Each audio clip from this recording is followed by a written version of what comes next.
جو باتیں ابھی آپ کے سامنے رکھی گئی ہیں اجمالی طور پر پھر ان کا اعادہ کر دوں۔ ایک تو اپنے اعمال اور اخلاق کو درست کریں، گناہوں سے توبہ کریں، نئے سرے سے زندگی کا آغاز کریں۔ نمبر 2، برادران وطن اور پڑوسیوں کے سامنے اپنے اسلامی اخلاق اور کردار کی وہ تصویر پیش کریں جو مسلمانوں کی حقیقی تصویر ہے، جو اسلام کی حقیقی تعلیمات ہے، تاکہ ان کے ذہن کو گندگی اور زہر سے بھرنے کی جو کوشش کی جا رہی ہے اس کا عملی توڑ ہو۔ اور نمبر 3، دل کو مضبوط رکھیں، خوف و دہشت کو دل سے نکالیں، موت کا خوف دل سے نکالیں۔ مرنا برحق ہے، اپنے وقت پر موت آئے گی اور صرف ایک مرتبہ آئے گی، کوئی موت کو روک نہیں سکتا، لیکن موت کے ڈر سے ہمیشہ ہم گھر کے اندر اب بیٹھے کانپتے رہیں، یہ بھی طریقہ نہیں ہے۔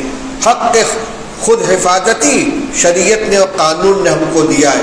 خدا نہ خواستہ حالات ایسے آ جائیں کہ ہماری جان مال کے اوپر حملہ ہو جائے تو ہم بزدل بن کر گھر میں نہ بیٹھے رہیں، ہم امن و امان کے محافظ ہیں، اپنی طرف سے کوئی امن کے خلاف اقدام نہیں کریں گے، لیکن اگر ہماری جان مال عزت آبرو کے اوپر کوئی حملہ آور ہوتا ہے تو صرف نعرے تکبیر نہ لگائے چھت کے اوپر چڑھ کر، بلکہ اللہ نے جتنی طاقت دی ہے، ہمت دی ہے، جتنی استطاعت ہے، جو اسباب فراہم ہو ان کے ذریعے اپنا دفاع کرنے کی کوشش کرنی چاہیے۔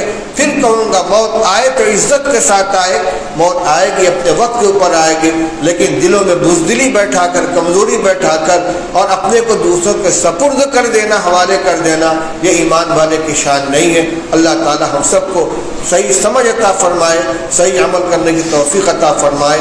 وآخر دعوانا الحمدللہ رب العالمین۔